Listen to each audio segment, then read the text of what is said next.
This episode is brought to you by CBUSA. For nearly 2 decades, CBUSA has been helping independent home builders better their businesses, and it all began with a group of industry leaders just like you looking to do just that. As the nation's largest group purchasing organization in the residential construction industry, they're able to bring home builders together to compete, frankly, on a national scale.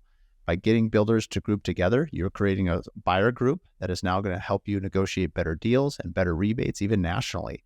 If you're a local builder here in Minnesota, you're in luck because CBUSA is proud to announce that in Q1 of 24, they're coming to Minneapolis. So if you'd like to know more about this journey and be part of the builders here that are going to have advantages being the first ones in, please reach out to Ryan Lipchek from CBUSA. You can also listen to his story on episode 26 of the Curious Builder. Lake Society magazine is Minneapolis' premier target market boutique lifestyle and design publication. It embodies the unique lifestyles and design of the Minneapolis City Lakes neighborhoods. From Lake of the Isles to Lake Harriet, it showcases the best in local design projects by both premier builders, architects, and interior designers in this area. Lake Society magazine has the look and feel of a national publication with glossy covers, high-end finishes. It's mailed directly to upper bracket single-family homeowners in the City Lakes area, and it's the perfect local coffee tabletop publication. Subscriptions can also be available through the website lakesocietymagazine.com. Additionally, publisher and founder Karen Steckel has over 27 years in the local magazine publishing industry and has a passion for high-end photography and quality graphics. Her commitment to quality, visual simplicity, and beauty are strongly reflected in her beautiful Lake Society magazine. We talk about business all the time. This is a lifestyle job. Yeah. This is something we chose to do because we want to. Mm-hmm. It's not because we needed to. And you enjoy it, clearly. We really enjoy it. Because of that, we don't try to differentiate. At 5 o'clock, we don't talk about work. Right. That just doesn't happen. Why wouldn't we? It's what we do. Mm-hmm. It's what we're doing together.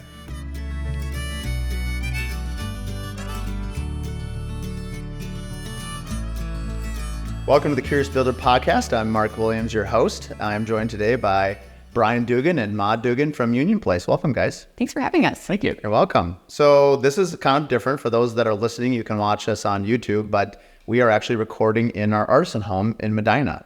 I thought that it'd be kind of fun to do, rather than a studio, to do it in a place that you guys have actually worked on, mainly with the low voltage here. Mm-hmm. And so anyway, something a little bit different setting. So hopefully the audio is coming through nice and clear for everyone listening. And let's get started. Tell us a little bit about Union Place. I know you guys are based in Excelsior, but tell the audience what it is that you do. Great. Well, we own a small boutique business in downtown Excelsior, and we integrate both technology and interior design in the projects we help people with. We've been here in Excelsior for 47 years. 47 years? 47 years. Mm-hmm. Well, you look like you're 30, so I'm not sure how that works, but they didn't teach me math, so maybe my math is different. Well, that worked because my mother founded the business. Yeah. There we go. Yeah. And was it always, one of the questions I had, because I love your marketing, it says home systems, not low voltage. So often you hear low voltage and audio, which is fine. I just think home system sounds way more intimate, much more interesting from a client's point of view. How did that naming come about? Was it always home systems, or? We've had a couple varieties. It was just Union Place. Originally when it started, it was Union Place Draperies and Interior. Mm-hmm. But the original name came from the brief amount of time we were on a street, kind of a back street in Excelsior called Union Place. And Anne was kind of ahead of the time. She wanted it to be not specific. So we just kept the name, and we've been changing how we've gone. So we did Union Place for a while, then we tried to do home entertainment and design, but we really then finally found out home systems and interior design kind of captures the most.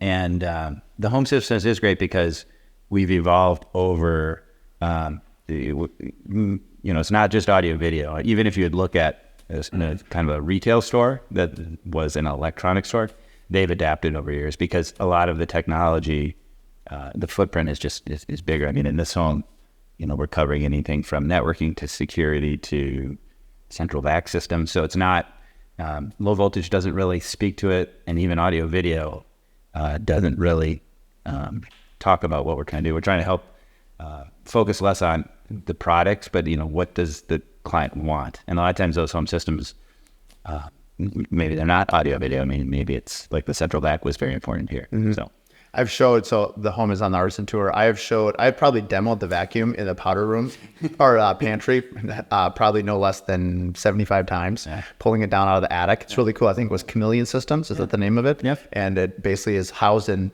PVC pipe up in the attic, and you pull it out, and then you just have the attachments. So I think it's way cleaner than hauling that hose all around the house. So people have really liked it. Yeah. Yeah. And then combining the two, and you probably get into it later, like this is, there's been a lot of traffic merging between design and kind of home systems. So a lot of it's more design minded, and that is kind of one of the reasons we kind of try to pair those together, where we're not like trying to represent ourselves as separate businesses. But we do tend to focus on whether or not it's the design side to be tech savvy, and on the tech side to be design savvy. We try to, I don't know if you agree with me there, but that's a big driving factor throughout the business. Lots of times people think that it's an odd combination until they need us both. Yeah, I think it makes perfect sense. I love that about your relationship. Obviously, we'll dive into that a little bit later, because I love the idea of having husband and wife business owners, because I just think that's fascinating how to communicate things like that. But let's go back to the beginning. You said your mom started the business. Did you grow up then working in the shop and kind of understanding it? Like, walk us through like what you saw your mom do and how you became a businesswoman. Well, to begin with, I never was going to ever work for my mother in her business. That said, I did kind of grow up with our workroom. And so actually a lot of the women that worked with my mother taught me how to sew and make draperies. And so I became it was sort of my summer job or part-time job in high school. And it was an okay job, and I did learn how to sew and how to work with textiles. And then when I went to college, I was going to do something entirely different until I started taking some small business classes, and I started taking some accounting classes, and I started helping my mother with the bookkeeping of the business. And I realized there was a huge opportunity for her business to grow. And so it was probably my senior year where I started to change my tune. So I finished my degree in small business management, and actually then after that went to Votech to learn upholstery, because that's another big piece of what we do for people in their homes. And just kind of went from there and started working with clients. So that was, 30 years ago. When you said you saw a big opportunity, can you expand on that? What do you mean by that? Well, my mother's approach at first was a little bit more of a lifestyle business. Frankly, she would tell me her number one goal was to send me to college. And that's what the business did. And once that was completed, I felt that the business could really expand. There's a great opportunity for growth. We had a great product. We really had an amazing workroom, and we just needed to expand it. Was it in your home at that time, or was there a separate office? The business had never been in our home. We had that short-term rental in Excelsior, and then she bought the building at 361 George Street 6 months later. Where you are now. Where we are now. And so we have never moved. Yeah, that's amazing. Yeah. Every 15 years or so, we would put an addition on, and now we're to the property line. So I think we've expanded as much as If you're ever at the Kowalski's in Excelsior, stop by Union Place. And it does have definitely, you can tell it's been added off the back, especially, and take a tour of it. I mean, it's pretty interesting on the inside. All the different nuances of how you've added on is, pretty clear on the inside. You've done a great job, obviously, making it into your office where you can receive clients. But I think like all the original homes in Excelsior, they're old and outdated, and they kind of have to grow, especially with your expanding workforce and things like that. So where were your clients coming from, or your mom's clients originally? Was that business to business, or was it business to clients? It's kind of an interesting philosophy. We've always done both. We've worked with our own clients like I do every day. But because of our workroom and wanting to buy more strategically for furniture lines, we have been able to help other independent designers in the area at the same time. So we facilitate and implement their projects as well as our own, with our own workroom and buying power. Can you explain that? So like, let's say you're a designer and you need what? Why would they come to you? We provide something, I think, very unique in the Twin Cities, which is kind of a one-stop shop for smaller interior designers. So if a designer is working in a home and they need some new furniture, they want to reupholster a chair, they need shading, they need technology improvements, we can provide all of that as a one-stop shop. So we go out to measure, we're going to measure windows, we're going to measure furniture, we're going to look at technology, and we can provide it all into one package. When they call you, let's say this is your client's not for a designer, because I assume if a designer is speccing you, you might not interact with the client. Is that fair? You would usually... Depends. It depends. Yeah. Yep. So obviously I'm guessing that Brian handles the home systems approach mostly, and you handle the interiors. Yep. There's a lot of overlap. Yep. Sometimes he's supporting me on a more design-driven project, and other times I support him on more technology-driven projects. When you first do that first call, who are they saying one or the other, and then you bring it in the team? Or because I assume you're dividing and conquering a little bit with all the leads. I'm guessing you're both not going to each meeting for that first point of contact, or walk us through that. The only time we would ever go together is when we can tell from that initial phone conversation that we're both needed and the scope of the project warrants it. And that's fun too. Yeah. And there's sometimes you could tell that there's going to be a technology element that maybe just is going to run in the background. So I will go out on those just to kind of be in the background, if time permits. And then if we flip it around, a lot of times we need to get some design opinions from a tech, from on a technology project, especially if it is, it's kind of cyclical. But when we're engaging in rooms that are very tech savvy, like a media room or a theater, a lot of times people have ideas of what they want, and we want to be able to handle that together at the same time, rather than, and it helps us, it gives us a competitive advantage rather than saying, we're going to do these things and then you got to find somebody else to do this. It helps us be more turnkey. It helps us manage budgetary expectations because, we're kind of working on both sides. But typically, I'd say initial calls most of the time are going to be handled by one or the other. And then depending on if we need, a lot of times Maud will bring her assistant out if she knows there's going to be a lot of things to measure, a lot of note taking, a lot of intake. I do it a little differently. I try to get big picture conversations with the clients, and then I kind of formulate it in my head, what we need to do. But a lot of times, we start separately, and then depending on the amount of collaboration needs to be done, that's done at the office or in follow-up meetings. Where are most of your business contacts coming from? Are they coming from, I know you guys have a collaboration with Artful Living, and you guys are very steady, advertisers on that front. Obviously you've got a beautiful website and a good social. Where are most of your leads coming from that is not already existing, let's say, relationships? The key to that is longevity.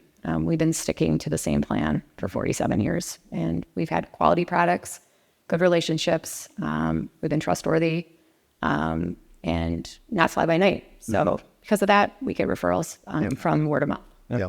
And I think we're also since we've also been doing it a long time, we've also realized that when you're trying to have an initial call with a prospect, sometimes it takes a small project to win that trust over, to build that relationship. Yeah.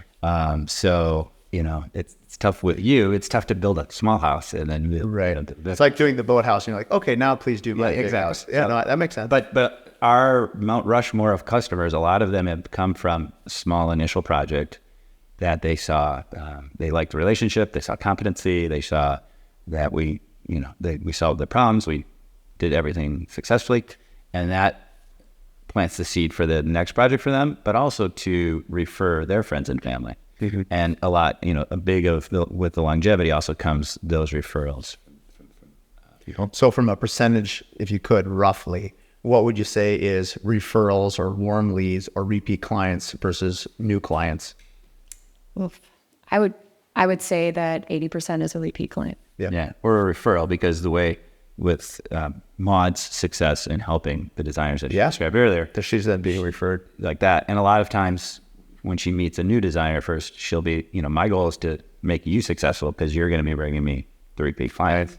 When Maud's successful with, a direct client, their friends will refer, and the people will see how beautiful the project is. But, these designers are moving on to the next project. I mean, obviously you have the most important things, which is, good communication, which I think both of you are phenomenal communicators. It's one of the reasons why, personally we're friends, but also because, we see each other quite a bit. So I appreciate that. Extremely personable, but I'd say a compliment of your staff. Each one of your, staff, and everyone has their own quirky personality. And I mean that in a good way, but everyone has their own little personality, right? but they're always so respectful and just, anyway, I'm impressed at your entire team, which I would attribute to leadership. I mean, it seems like a lot of your employees have been with you for a long time. Yeah. Can you speak a little bit to how you retain talent and how that has, helped you? Well, yeah, you're right. We have had some real fortunate relationships with our employees. My office manager attended our wedding. Oh, wow. That gives you some indication. And to be clear, you've been married for a couple decades. You didn't just get married. I think part of it is that we give them schedules that are easy for you to, live with over a long period of time.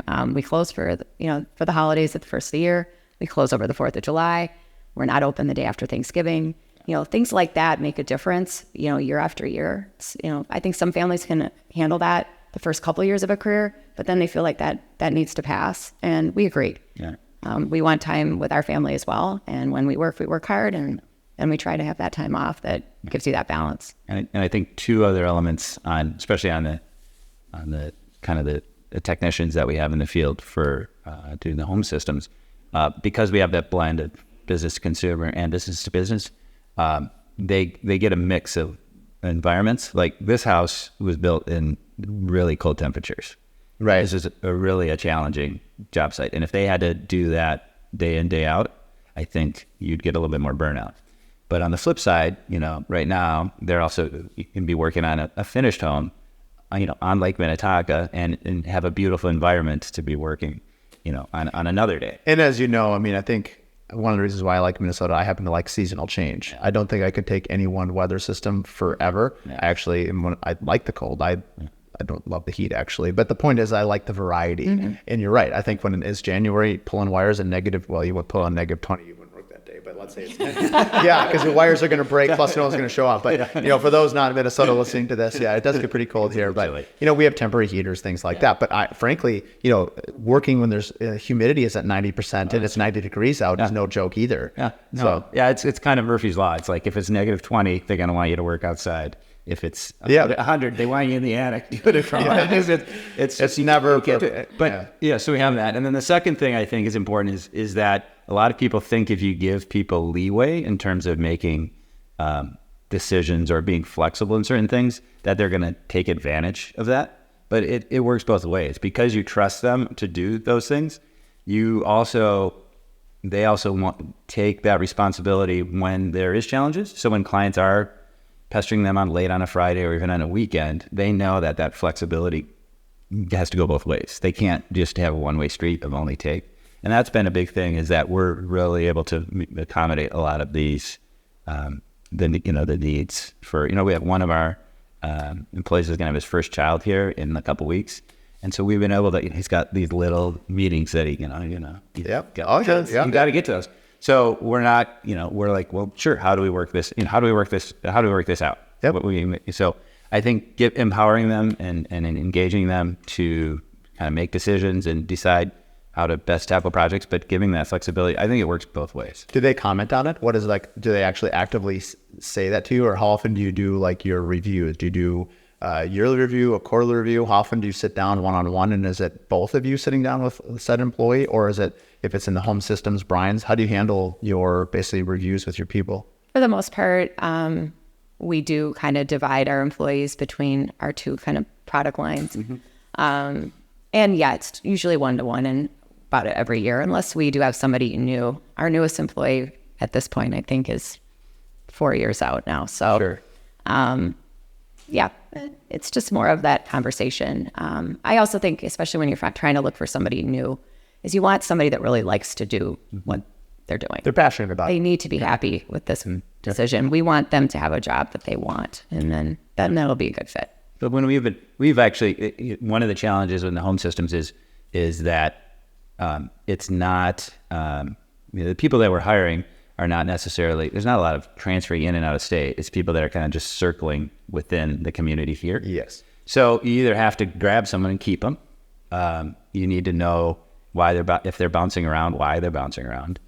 Or you look outside the traditional piece, people, a couple of technicians we've had, if we can get what you've talked about, being personable, being able to have good relationships and conversations with our clients, we can train them in on the systems or the technical side. Correct. It's more the interpersonal communication Yep. that is maybe harder to teach. Yep. Probably. Yep. So that's one thing we've learned is that we had some of our earlier employees that were on the home system side were, they were, a little rougher around the edges, that what you more think of as a tradesman type piece. I heard a story about a builder in Florida, maybe it was a plumber, and they went to the food business and they found a bunch of people that were hostesses and managers of restaurants and basically hospitality, and they trained them to do plumbing essentially, and their business just skyrocketed because their communication and how they met clients' expectations was so important that the rest of it they could teach. I just thought that was like, wow, it's a pretty bold move, but it paid dividends. I mean, it sounded like it was a really successful story. This episode is brought to you by Adaptive, the software for builders that automates draws, budgets, and bookkeeping with AI. For over a year now, I've been partnered with Adaptive, and they've just been an amazing game changer in terms of efficiency in our time and all our bookkeeping.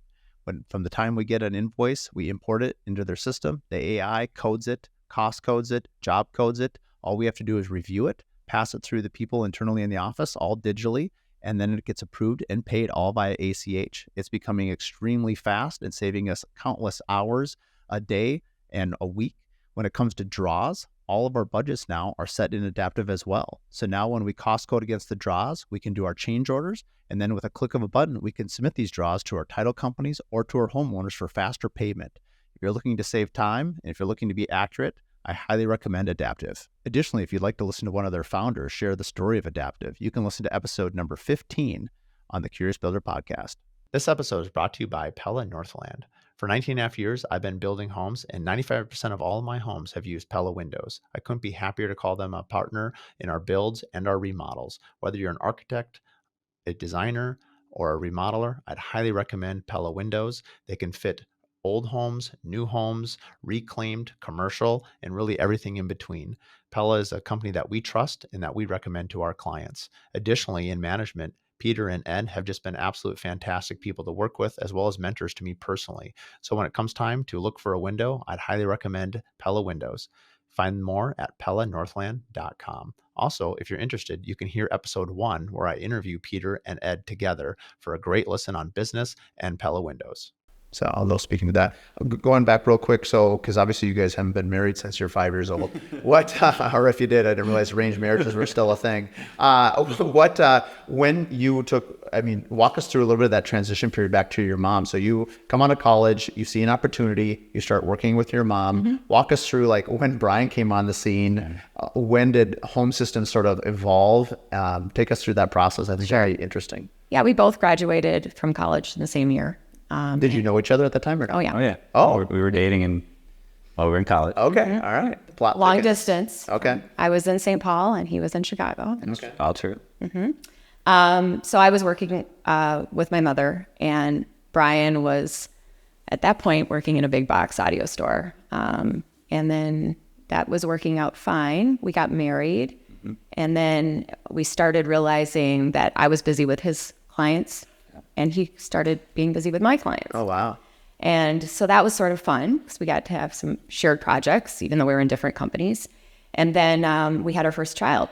And I think it was Christmas Eve.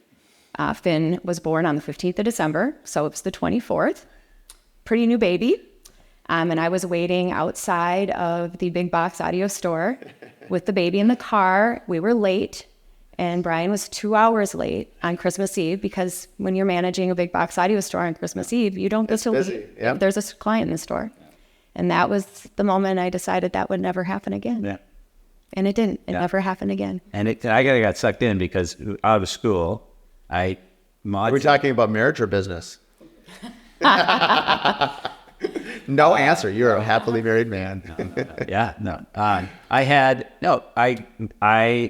We actually traveled a lot in the summer. And so in my mind, I built up this idea that I couldn't get a job right away out of school because we were going to travel and do this, right? Which is, telling myself what I wanted to hear. But then I did get a job, which I was like, this would be a temporary job, need something to do. Because Maud was working and she was looking at me like, yeah, you need a job. Like that. So she was very helpful in placing me in that job like this. But it was a good job. I was successful. I enjoyed what I was doing. I enjoyed, the products that we were selling against, but the scheduling worked okay for two kind of single people or engaged people or early married. But as we were moving towards the family life, that was not sustainable. So that's when we kind of made a decision I needed to do something different. And it wasn't obvious that it was going to be like, oh, I just come work at Union Place. It was, I went out and explored some other opportunities, and it was with people that would be in our industry today or competitors and looked at that. But then Maud is always right. She's like, Brian, you, like she said before, we're working with the same clients. Union Place we have an office, we have the overhead, we have everything here. We can just start selling other things too. And she was totally right on that. Yeah. So, and that was almost 23 years ago. Yeah. Wow. Yeah. So 2000 roughly. Mm-hmm. Yep. So our son was born in 2000. So we kind of did a soft transition because I had paternity time and things like that I could do. So it gave me a little bit of a nice ability to kind of find what we were trying to do. Did you have, when you were managing your box store, so then did you use a lot of your existing relationships, or did you have to forge a bunch of new ones because you were maybe carrying lines? And obviously 23 years ago, a lot changes, but at that time, how were you able to use, you had the technical know-how, I would assume already, but how did your relationships with brands work? Could they make the transition to you being a private dealer? Yeah. So that was the biggest thing, because I'm like, how do we figure this out? And so at that time, I started exploring my kind of friends and network and like, well, I could do some things where they would help us out and maybe help me facilitate a sale. But I quickly learned how do you establish relationships with the vendors? How do you become a dealer for this? What products do you buy direct? Where is there distribution that you need to do? So we quickly did this. It was brand new, so I didn't have any in-house staff. So I found somebody we could subcontract to do the things that we need to do. I would go out and, if the client needed to be educated or trained or troubleshoot, I would go out and do that. And I'm excellent at some of those things, but as far as like the things we do as far as pulling wires and stuff, like, you don't want me doing that. Right. So it started slow like that. When people tour the office, I say, this is where Maud and I used to be. And we're literally in this closet together. And then we had a closet half the size of the one behind us here.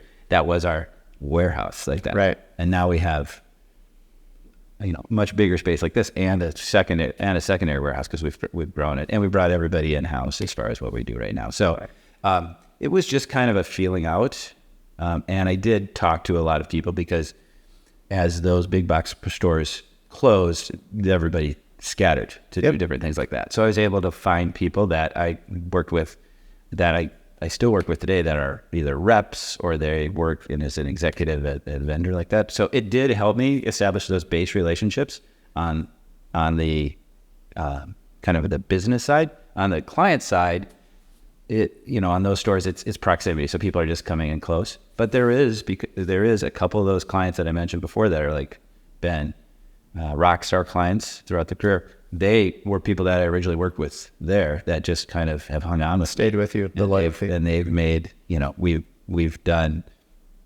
going from helping them with a cell phone, maybe the question, to building their first house to then their dream house. And we came along for the ride with them. So that's been fun. When you first started, I assume it was probably pretty heavy on the interiors because you were more established for Union Place anyway. Mm-hmm. So you were probably, a 70%, 20% split on the revenue? Or what would you say early on? Where I'm going with this question is like today, where would you find your total revenue in terms of home systems versus interiors? It's surprising to me how often it is 50-50. But then there's a whole lot of crossover that's happening right now, where even we're having a hard time deciding how to categorize certain sales. Putting motors in draperies and window treatments is happening every day. Right. And we've never done more of those. And we're having a lot of fun with that. But then when I'm buying motors from Lutron or Somfy, Is that an AB sale or is that, Right. you know, so there's it a really lot starts of, to blend. Yeah. I think that's an awesome synergy between the two of you. I don't actually, I mean, I've worked with a lot of interior designers. I've worked with a handful of, audio and low voltage, no other home systems other than you, Brian. Well, and when we started, But anyway, my point is, I love that. I feel like that's a huge competitive advantage for you. correct. But also when we did start, Maud was not like, oh, you're just going to go do your own thing. It's like, no, you have to learn and you got to get out and help me. Because you could both be essentially salespeople for the other person's. It's your joint business, but so she had me out selling blinds, and people ask like, who is the designer on some of these things, and there's a lot of times it's just a lot of teamwork. But if we have some theater projects that you see on our home theater, I'll step up and say, no, I envisioned that, I just designed it. Yep. But she had me out doing blind, like cute little cafe curtains and stuff like that. She's like, Brian, until you can sustain yourself totally on audio, video, home systems, now you got to sell the existing stuff we have. So I was out doing your thing. How do you, I love to ask this of husband and wife owners, how do you handle conflict resolution in the business?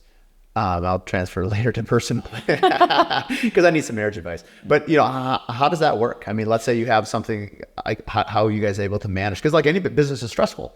And it's always constantly up and down, with whether it's the economics, cash flow, hiring and firing, all these things. How have you guys able to navigate this for, 20 years now, 23 years? Right. We talk about business all the time. This is a lifestyle job. Yeah. This is something we chose to do because we want to. Mm-hmm. It's not because we needed to. And you enjoy it, clearly. We really enjoy it. Because of that, we don't try to differentiate at 5 o'clock. We don't talk about work. Right. That just doesn't happen. Yep. We talk about work all the time. Mm-hmm. Love to. Why wouldn't we? It's what we do. Mm-hmm. It's what we're doing together. So when there's issues, sometimes when there's problems that arise, Brian's good at certain things. I'm good at other things. We do try to let the person that's best handle it. Specific issue. There's a reason I pay the bills at our home. Yep. It's because I'm better at it. Yep. So when something's big, it's a lot of dialogue, and we work together. Yep. Yeah. But we've just kind of naturally, I don't think we might set out to like predefine certain roles, but like sometimes when it comes to like some marketing things, I'll be like, Maud, hey, she's like, go away, too busy. You do it. And same, on the same thing, when it comes to financials, she'll say, I was like, go away, I'm too busy. But she doesn't, she's like, Brian, wait, why are you not? Yeah. If you're too busy, I need to be involed because something's wrong. Conversation in the car, reading that conversation in the car on the way over. Yeah. So I think sometimes she'd like to fire me from that aspect. And in my family business was the norm. Yeah. So Thanksgiving was always talking about the business at hand. Not just my mom's business, but, different people in our family have always run building companies. The Chanhassen Dinner Theater was a family business. I didn't know that. Yeah. And so working with my mom felt very normal, and working with my husband also felt really normal. Yeah. Brian's family couldn't quite figure that out for a while. They thought he had lost his mind. Yeah. Right. I get the cred, and then I get a trumpet because they say I work with my wife all the time. Like, they just like you're asking, like, how do you do all that time? I'm like, I can do. It's fine. I explain all the reasons why I love it, and then I say, and I worked with my mother-in-law for years and years. Right. Whoa. But I'm like, I don't know. I think we all there's stressful moments where we've had to kind of just have more serious conversations and things like this. But luckily, we've been able to shine where we're and things that we're good at like that. So we've kind of naturally fallen into the roles. Mm-hmm. How have you managed that with your kids? Obviously now one is in Spain studying, and the other one, Finn, is now, he's graduated now. Not yet. Oh, yeah, he's still in Victoria. Okay. So he's got another year left? Maybe a little more. It's a 6-year program. Yeah, sure. He's okay, college though. Yes. Oh, yeah. Okay, sorry, that high school. I guess my question on this is, how have the kids expressed interest in the family business, and how have you, as you've raised children, I mean, I have small children that are 7, 5, and 3. You guys are on the other end. Yes. But frankly, I hope I'm not still building when they're there, but I was older when I had kids than you were. Have they expressed interest in the company? How have you brought them in a little bit, like you worked with your mom? walk me through a little bit of that dynamic, because I also grew up watching my mom and dad, an interior designer and a builder, and I feel like I gained a lot. But like you, I also knew that's not what I wanted to do. Well, yeah. Well, both kids have had an opportunity to work for us, and they both have great skills. Lucia's studying fashion and marketing and communication, and so all of those Instagram posts are coming in handy for her right now. So she's done a lot of some social media for me and helped out if in some ways in that regard. And then Finn also, especially in high school, he actually worked for us for quite a while. He's got a real knack for technology, just like his dad. Yep. But I want to say that the chances that either would want to take this on, I think, are real slim. Okay. And are you excited about that, disappointed about that, or it just is what it is? Well, I'm excited that they had that opportunity. I think a family business has a great, it's a great resource and an opportunity for kids to understand what you're doing, understand how to work for a company, see what the effort is that goes into some of what happens. And I think they get to learn a little bit. It was funny, I think Finn probably watched his mom and dad take one too many phone calls at the dinner table or when we're driving somewhere as a family. This is true. And he told me when he went to college that he wanted to be sure that he had a job that didn't involve customers. And I thought about that for a minute, and I didn't even know that was a possibility. I mean, everything's about the customer. He's interested in IT and working for a company, an internal IT department. And so he's going to figure out how not to have those kinds of phone calls at the dinner table. And we do that. It is interesting because as an early, this is before cell phones, but I remember my dad getting, every time it would rain really hard, he'd get a call from the roofer or the plumber or, the middle of the night. And I remember thinking I was probably 10, 12, I don't know the age. And I'd be like, why would anyone be in a profession where people call you at 2 a.m. in the morning? Yes. Now you can just turn off your phone, so it's not going to get you till the following morning. Anyway, the point of it was, why would I ever want to be in that kind of a business? They actually retired before I ever started. I think I started my company about 4 or 5 years after they retired. And I think I learned a ton more than I realized I had learned just observing it all. But I think for me, I needed it to be kind of my own thing, kind of the classic, type A and some of those stereotypes, I'm sure.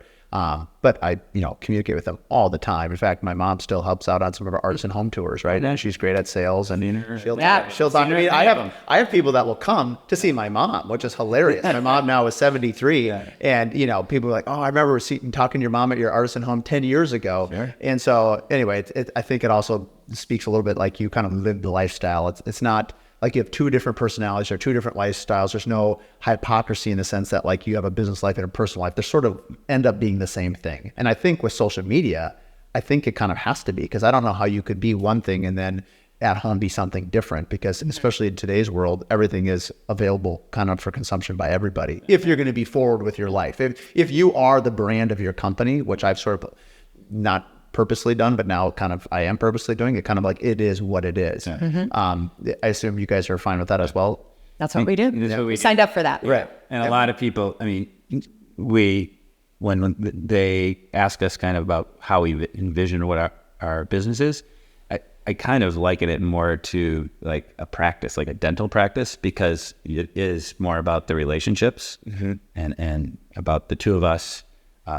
But when we're meeting with new clients, you hate to say one of the requirements for the clients is we got to be like friendly together and stuff like this. But it is tough because we come into some of these initial clients where you're like, they're tough to work on. It seems like we're not on the same team, and that's the biggest challenge that we have. If we're coming at it where they think it's an adversarial process to start, it's just we spoke about this. Like neither one of us are low-cost providers. Yeah. We're not the highest cost, we're not the lowest cost. I feel like for myself, I would imagine you'd say the same. Like I feel like we're maybe the best value. But a big part of it is our relationship building and the process. And if it's going to be transactional, personally, I'm not really interested.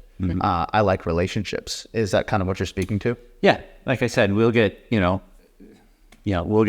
there's lots of different personalities out there, and we cover a lot of ground in terms of the situations where we get into.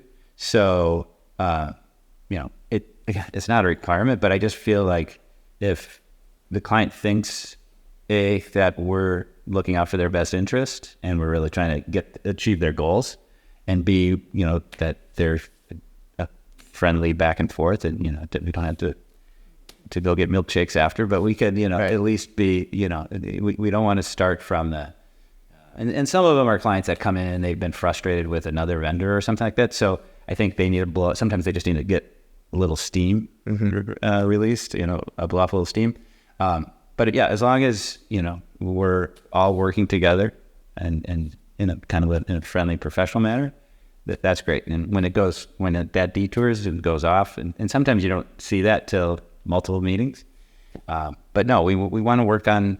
We want to be a fun environment. What are some touchstones that you use to keep that relationship? I mean, obviously building a home is, I'm guessing, longer, but you're part of it, so it's long for you too. I mean, to build a home in today's world, the home that we're in right now is about 4,000 square feet, very nice. Probably took us 10, 11 months to finish, but some of our projects take a year and a half. And I know furniture, I think you had a huge boon in business. I think you had mentioned this as being a custom shop. During COVID, when you had all these main lines being backed up a year, did you see a big explosion? I guess I'll go back to that question in a minute, but you saw a big boom because you could actually produce things in your house. Is Correct. Yeah, we do produce custom furniture, which was a great advantage during that time. But there was a boom that happened at the beginning of COVID, but it hasn't stopped. Yeah. It is today as well. Yeah. So we're just trying to cope with that influx of new clients and high demand. Yeah. And the first part of that question, where I derailed myself, was what do you do to maintain the relationship with the client? So, whether it might be a dinner once every 6 months. I heard another builder do that, and I was like, that's a great idea. So once every 6 months, I'll get the immediate team together. We'll go out for a meal, just to remind, this is a long process, right? And so it's important to remember that, hey, we're all families, we all have people. And just, again, to kind of gather the wagons, if you will, and just say, hey, let's have a nice moment just to have a nice meal together, just talk about life. Maybe it doesn't have to be about the building. Do you do things like that? And even after the job is done, what do you do for like thank yous, and how do you let the client know that you appreciate them? It's tricky. I think some days I wish I were in your shoes, where you would be working on one project for a year. Yeah. We have 75 sales a month. Okay, that's a totally different. It's a different. Actually, right. So we're, at the end of some, mid-scale projects, we're bringing a bouquet of flowers at the end. Annually, we definitely recognize our clientele. We always send out a box of Truffle Hill chocolates. Yep. So things like that. But I feel like the way that I try to give back and thank our community for supporting us for so long is the work that we do with the Chamber and Rotary. Yep. That's a big piece of our saying thank you, and we put a lot of effort into that. Can you explain that a little bit more? I know we talked loosely before that you're involved with the Rotary. How is that in an effort to, I guess, outreach to your clients? How does that work together? We do a great program where through Rotary we support Love Inc. And Love Inc. is an organization here in western suburbs Love Inc.? Love Inc. Yeah. Okay. And they support numbers of different projects in our community that Rotary supports, but also Union Place supports. So we support one of their outreaches, which is called Furnish Share. And they try to help people in housing insecurity with furnishing their home. So we have a relationship with them. We help with their rent. And then also we have a relationship with our clients, where if we were to sell you a new sofa, we will for free take your old sofa and donate to that organization. Oh, that's beautiful. I like that. Yeah. And we do the same. A lot of people ask us because we are doing, a job like this, everything's coming in new for the most part. But a lot of our jobs, we take out so many things like this. And so the same thing is I just try to make the clients feel like that what is going to happen with that equipment is kind of in line with what they want. So we usually start with, if we can cycle it and just donate it to somebody or give it to somebody in need, we'll start with that. And then if we can't do that, there's a Free Geek, another organization that is training people. Free Geek, yeah. So, and they actually have this similar philosophy to Furnish Share, in that they have a little thrift store where they sell some stuff to make money, but they're training these kids on how to recycle, how to fix things like this. So there's that it's going to a good cause. Then we'll recycle it, and if it can't be recycled, then it might end up in the trash. So we're just trying to tell people that we're not, we're thinking about holistically the whole. I love that. I think people often ask us, I mean, we do a lot of demos and remodels, and, it is tricky because timing and pricing comes into some of the stuff, or especially timing, where you're like, well, they want to get going. And there's a company, we're going to bring them on the podcast at some point, called Better Futures. They employ ex-felons or convicts, and they give them their first job back in demolition of a home. So you're going to tear down a house rather than just tearing it down. They'll essentially decommission the house. They'll take it apart piece by piece, and they must have a network that they get rid of all their stuff to, which is great, right? Yeah. And usually we say, ask your friends and family, maybe put on market, Facebook Marketplace. We'll obviously do an internal email, our framers for a long time. I think every deer stand in northern Minnesota has a fridge from MTW, because for a long time we were handing out fridges like, they were cupcakes at a kid's party, but now they all are loaded. They're like, we can't handle any more refrigerators and things like that. So I'll have to look into these, because that would be, I think, a really powerful. I think especially clients feel very conflicted when we do a big remodel or a tear down, and there's this conflict of the new space and what do we do with all this stuff. And sometimes it's economically unfeasible, and I see why stuff gets trashed. I mean, I can tear down an entire house in one day, where, kind of decluttering, someone has to pay for that. Someone has to take that, the people power to pull it all out. And there are some companies that, once you get to the curb, they'll come and pick it up. Or if you deliver to them, of course. But again, someone has to take it out of that house and put it there, deliver it. I mean, there ends up being more logistics than just, give it away. Correct. Yeah. It's hard to give things away. It is. Yeah. Mm-hmm. But going back to your thank you, I mean, we try to make people feel like they're enjoying the process and not being thanked throughout like this. But we try to, if it's a handwritten note here or there like this, I wish we had more time and we were better at thanking people like that. So I try to hope that people feel that we are thankful for their business. We're trying to, I think, speaking as someone that has a business relationship with you as well as a personal relationship, I would say that you both have a high generosity of spirit. I don't know how else to describe it in words, but I feel like when you interact with both of you, and I interact obviously more with Brian because we play tennis together, although you do come cheer us on, which I appreciate. But you can feel when someone cares about you. You can feel when somebody is giving you their time. And so sometimes I don't think it has to be grand gestures. It could be something simple, like just stopping over and being lately, as I'm walking to Kowalski's, I've just been texting him literally 30 seconds from his door, Brian, do you want to have lunch? And so I think, I think that kind of a relationship with your clients too, or it's just like, hey, I'm close to your house. Can I stop and get you a cup of coffee or whatever it might be? Yep. I feel like you guys exude that. And that's one of the reasons why I really enjoy working with you. And I suspect, as in this case, I am one of your clients. I suspect that's also what they would feel as well. Right. Yeah. Well, and I think when we do have taken a lot of conversations. Excelsior's got a vibrant community. You know a lot of people around there. But I think we do just being friendly and dropping in and not having to be and not having our clients feel like we're only in it for a monetary sale or something like that. That we do care when they have big life experiences, big changes like this. It's, we've been to many clients, unfortunately, but, celebrations and their, funerals and yes, like that. So it's personality based for sure. Is it fair to say, I feel like you guys are tremendous networkers. I feel like you also both personally like to, when I say go out, you're attending concerts, obviously you've got your Rotary commitments. I see you around town all the time. I feel like, this would actually be a question too, how often do you schedule, let's say a date night, or how do you break up your week as your kids get older so that you guys also get, just personal time? You guys are together a lot, so maybe you schedule away time. I'm not quite sure. Walk us through that, because I feel like everybody knows you and you know so many people. Is that deliberate, or is that just a natural extension of your personality and being active in the community for so long? I guess I would say both. It is deliberate. We have made a new kind of policy that we say yes, especially since COVID. Don't say no. We don't say no unless we really can't. Right. So yes, we do attend. We go. People ask us to volunteer. People ask us to take part of an event. People invite us to see a project in Hastings. We drive. Right. We go. Yeah. that's what we are here to do. You invited us to do this today. Yeah, we're here. We're here. You're coming, and then the Curious, this by the time this airs, we'll have already had our first live event. But I know Brian's coming. I'm being there. And I feel too that one of the things why I feel Minnesota is special, and I'm guaranteed there's other places in the country that are like this too. But I really like the community that we have right now in building and design. I feel like it's very much, especially I feel like we hear a lot about social media and the negativity surrounding it. But I feel like the positivity side of it is, man, has it brought people together in terms of collaboration. True.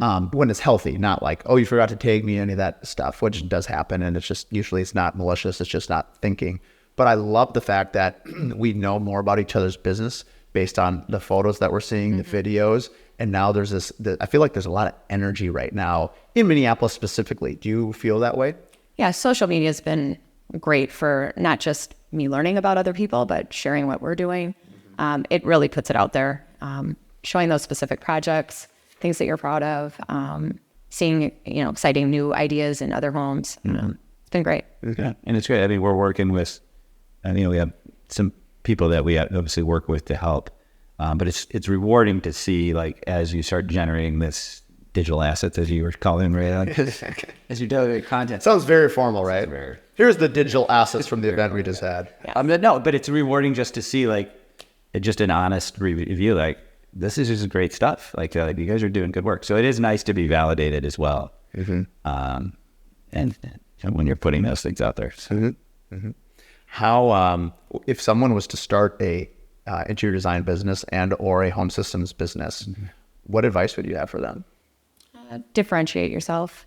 Come up with a talent that people need. For us, it's our hands-on workshop. We create and make things ourselves. Yes, we buy things from manufacturers as well, but I think that's something that has helped us when the market wasn't as hot as it is right now. Something that's kept us in the mix throughout those years. I think you need, on the technology side, some of these guys, I look at all these forums that are out there. That's another thing that technology has helped, is that now everything's on a forum as far as learning about new things or troubleshooting, things like that. But the one thing I would say is, you can't be all in just in the technology. You can't say, I'm the smartest guy and I just know all the technology. You need to bridge that gap to your client, because you need to be able to tell the client why they want this. And clients don't want, they don't want, someone may want the biggest TV, but it's the concerts, the movies, the music, it's the end result. We get into this going back with window treatments and stuff. Sometimes we get into these issues where, like, I'm going to sell them the motors. Well, the clients don't want motors. They want the privacy, or they want the end results. Which is why I like the name home systems, right? You're going big picture, trying to find out I say oftentimes in building, especially early on, like, yes, I'm building you a home, but really I'm trying to understand your lifestyle. Now, I also want to understand the lifestyle that you want. And then my job, I feel like, as essentially the general or the team leaders, to, like, I want to bring in all these people that have these specific skills, like what you're talking about, to give you the lifestyle that you want. So it's, I think, different word, but similar. Yeah, it's correct. It's like the client. Yeah, it's the big speaker system that they put in, and it's because they want to be able to enjoy it when they're alone and crank it up to 11. But they also want to entertain and be able to host all their guests and have their guests be like, that's a great space, a great environment, like that. So it's what the technology enables the clients to do, not like that. There's a few people that geek out about it, but if you're only about the technology, you're missing the point as far as what you're trying to sell to the clients like this, because they're like, do I need this? I'm like, well, you might want this. We don't deal a lot of needs. So a lot of like you probably want it. Do you think this statement is true for interior design, that you could be a good interior designer and bad at business and you won't make it? You could be good at business and poor at interior designer and make it. And obviously, hopefully you're good at both. Do you think that's a true statement? I do. It's a sales job, and you have to run a business, even if you're an independent person out of your home. Right. It has to make sense. So yeah, great design, that's wonderful. If it's out of the client's budget, it doesn't matter how wonderful the design is. Right. You know that. Yeah. Man, you have the best house in the world that's designed and put out to bid. Yeah. If it never gets built. I've heard that before, and I've had a few architects on. I want to have more on, and I've heard this before that architects, obviously, they love the design, but they've obviously said, like, we're not designing art for just to be on paper. Like, we're designing this so that it actually gets built. I think it's a very healthy perspective. I think piggybacking on your idea, like, you could pick out something that's just elaborate and amazing, but if the client can't afford it or won't go for it, then there's just an idea, essentially. Yeah, paper design. I would say Paper design. 10% of my day is spent On paper design. no finding resources and specific making selections. The part that people think I do all day long is 10%. Oh, great. Oh, The yeah, rest totally. is Logistics. running a business, keeping the workroom running, paperwork. Yeah. The old meme, what my clients think I do. My parents think I do, my friends think I do. Versus what I actually do. Well, it's funny, right? Because you and I met playing tennis, and I don't so much anymore. But we used to obviously, I'd work early in the morning, I'd go play tennis, and middle of the day, and if you told someone, hey, I'm playing tennis or whatever, they didn't know you were up at 4:30 answering emails so that you could go do whatever. And as I think there's a very common misconception of most business owners is that people are like, oh, I want that lifestyle, but they don't understand that you're actually working obviously way more than a traditional 9 to 5 or whatever. Plus there's the stress level too. You're managing other people's lives. I often think of, we have a small team of, 4 or 5 people. And, as I, navigate, I think of the RPM gauge on your car, like, do you run them a little hot? Do you run them a little low? But then that affects overhead. If I hire another person and then I can't afford them after 6 months, did I do a disservice? And there's a lot of stress that goes into making some of those decisions. How have you navigated? Because what's your total team size now? 14 in-house employees. Wow. And 5 years ago, what was it at? Maybe down 2 or 3. Yeah. Okay. So, it's been would you say it's fair to say you kind of had a slow organic growth? And where are you at right now? Would you hire another person? Would you let somebody go? Like, where do you find yourself now with 14 people? I know as a business owner, that's a fairly significant overhead. That and utilizing more of our outside resources too. Taking on an employee is a big decision. We never want to let somebody go. Right. It's terrible. It's not an enjoy. That's the worst. And we employ a ton of family. When COVID hit and things were unknown, we didn't know what was going to happen. Right. I was providing health insurance to a lot of family members. Right. That's a big deal. That's a lot. Extremely. It was a 60-day window, right? Yeah. It was like February through April where you didn't know what's happening. Then 3 years of hammering. Right? 'Cause it was like the 60 days. No, you let everyone. Do you get ahead of the curve? Do you let a bunch of people go? Because no one in the world knew what was happening. Right. And then especially for you guys, because you guys could retrofit and probably go pretty quickly. As the explosion of DIY and staying at home, I don't like my furniture anymore. This pillow, I've looked at this for 10 years, and that's obviously a simplification. But you saw it in decking material at Home Depot, or like it affected obviously everything. Yep. And so. Obviously that was good for at least keeping your 14 people employed. And we quickly realized we didn't have to worry, but there was a worry. Yes. But if we had to, if we looked at it, we'd rather extend our lead times a little bit than and tell the clients we're gonna do it the way we know we can do it with employees that we know how to do it, rather than let's make a rash decision. Let's get some other people on, and then that can go sideways. How do you just a few more questions as we close here. How do you handle, like, when a client comes in and discusses pricing with you? Let's say how often are they looking at other shops for either home systems or design? How often do you have to do multiple bids against somebody else? I guess I'm pretty fortunate. We don't have that situation as often as you might think. Usually when I'm working with another interior designer, we've had such a long-standing relationship that they're trusting that our prices are fair. We wouldn't be around if they weren't. Right. I guess we could probably get shopped most on lower quality, Like a budget window. budget window treatments. Those are easy for someone to shop. Yep. But I still think that we're incredibly competitive for like services.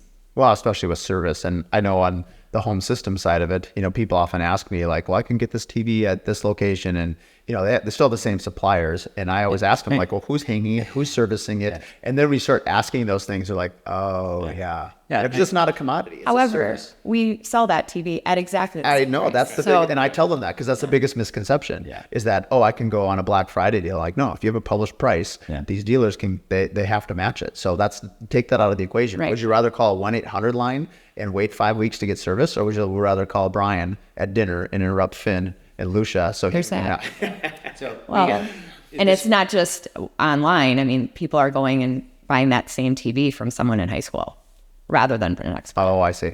Yeah. And I tell people two things that I tell them is the pricing is very transparent, and also there is subtle differences in terms of the buying power, but it's nothing that can't be overcome. Yep. But the other thing they do is we just get much more. We have much more price information given to us. We know where the prices are going because it's predetermined. We're supposed to selectively share, so podcasts maybe not the right spot to tell this, but we're supposed to selectively share. But they are very upfront with us. And if you go into a big box store, if you're going online, you're not going to know that if next week it's going to be a better price. And I'll be glad to say I'm not going to try to hide that for a week and then say, well, it went down. I want to be on your team and say, this is the time we're going to buy it. We do get shopped occasionally. We tell the story about that. So we had, this is a good story for two things, because this client originally has reached out to us because a lot of the systems we do, like they originally reached out because they needed a central vac repair. And we go online and we come up, and you can't find somebody who's really just, that's all they do. So you get a lot of people like us. And so we came out and we were able to solve. They had a great experience with our technician that was in the field. And they called us up, and he was wanting to do a technology upgrade. And he's like, I've just not been happy with who we've been working with. Can you come up and give me an upgrade? So when I go out and do an upgrade, in my mind, all the pieces kind of come together, and I'm like, we want to do this and this and this. And it's all about consistency, ease of use, making sure we have the right performance. And so we're going to go in it with that plan first, and not make a lot of compromises in my initial plan.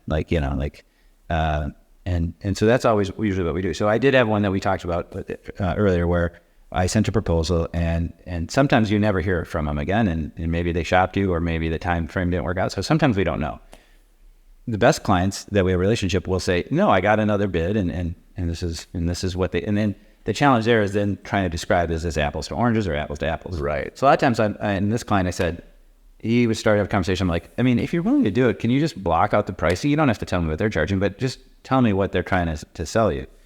And a lot of times it's that way. It's not apples to apples like this. So, I did an intake, and mine had lots of descriptions and what it was. And this was like 5 line items. Right. And I'm like, okay. But I was able to discern, like, well, you didn't do this, this. And I had a conversation with him, and I said, here's apples to apples. I gave you this. But I said, I wouldn't recommend that. So if I had to nudge you, add these 3 things, because those are misses. And so the client the next day is like, yes, I'm going to go with you. And he went with the acknowledged, and he went with the nudge proposal that I did. And so we like it. So we weren't at where we were, because there's a lot of other things like this, because his TV was old, all these other things were old like this. But again, he didn't need to do that, right? But as he wanted. I think it gives us, this happens all the time in construction. I think yours, because there's less moving parts, there's still a lot, but let's say you have 10 or 15 items you can explain on a house. Yeah. There could be thousands. And I always tell my clients, if you're building the same home at the same strata of craftsmanship and the same products, it should be within 1% or 2% of each other. So therefore you shouldn't be making your decision based on who's building your house based on price. In my opinion, you should be basing it on who do you want to spend the next year and a half of your life with, communication, who do you feel comfortable with, because that's the stuff that really matters. And I feel like, again, this goes away from trying to be a commodity. It's a relationship. And I think that is the most important thing. And I think when you explain that, they start understanding it a little bit more. But you have to earn that trust, and that's hard to do. Like yourself, we don't get into a lot of multiple bid situations, because if we're leading design, or if they early on, I think where Instagram and other social media helps us, they get a sense of your personality. And I'm not for everyone. That's okay. And you're a lot more. Yeah, I'm a lot to handle. And a lot of these projects, they have to invest a lot of time. Yeah. So sometimes it can be hard to invest a lot of time in a lot of different vendors. Yes. But that's a challenge. The only thing I would say that as when people ask us, that is another commonality is between the technology contractor or home systems provider, and then someone who's a designer. It's different than either the clients that are going to move into this after that, after that show. Yeah. They don't want the big relationship with the plumber constantly coming back, right? Electrician like that. It's like that part should be done. But on the technology side and the design side, there's going to be trends like we were just talking about earlier about color trends, and they want to make changes, and the technology is going to change. So those are people that you want to have a relationship, even when the initial project's done and they move in. You want to make sure that you can contact them, and that they also be around. I mean, we've been around for a long time, so most people don't have that worry on that side from us. But it's not, we're going to put a bow on it and leave. We want to be, you're in our... Speaking of which, and maybe we'll end the show with this thought, and I meant to ask it earlier, but it kind of is a good segue to the end. It seems unlikely that Lucia and Finn are going to take over the family business. Sure. You obviously have an awesome business. You have great clientele. You have 14 employees. I mean, I assume this is something at some point you can sell the business. What would the transition or exit strategy be for a company like yours? I know, because I'm struggling with, hopefully, God willing, I'll be around for another 20 years of building. But, when it's your own name and some of those things, like I sort of am my company, I have to build it, where I feel like you have a very established brand, and it's not, Duggan, and, it's Union Place, and like that could live on even if you're not there. Have you thought about how that would exit? That'll be the biggest trick. Yeah, we're not. Well, we have two different ideas. So, no, I have some ideas like this in terms of, I think the boutique nature of what we do can be leveraged by somebody else and expanded. And so there's some people that I think would be potentially willing to partner with us in that aspect like that. Yep. And then there's sometimes Maud is, what's your strategy sometimes? What do you want to do? There'll be a day I lock the door. Throw the match and kaboom. Exactly. You have good Excelsior ties, so we'll put the police department on notice before the fire starts. Yeah. Well, and my father had a business too, and that was his exit strategy. Eventually, he wound down, and he was fortunate that he owned the building, so he had assets and things that he had built, and he flipped it in terms of what. Yeah. Have you ever thought, or has it ever come up? I know there's been some companies where the employees take it over, like collectively. Has there been any interest within the structure itself, or has that leader not really emerged, or would it maybe be a collective? It's I don't see possibly that type of a group situation, but who knows? Well, the other solution would be opposed to it. I'm sorry. The other solution would be kind of like the dental practice, where you need that new face of the franchise to step in. Yep. And again, the kids right now they're doing their own thing, but who knows? So things could change like this. But that would be the other option. Would be is if you have somebody to come in, because again, if we aren't there, or there be an overlap, you would need somebody to kind of become the face of the franchise, and they need to be the sales job. They need to be able to take over that. We're not that old yet. We're not that old. No, you got some time. Thank you very much for coming to a beautiful home to do a podcast that you had a hand in. Yes. Where can our listeners find you guys? Right in downtown Excelsior. We're open Monday through Friday.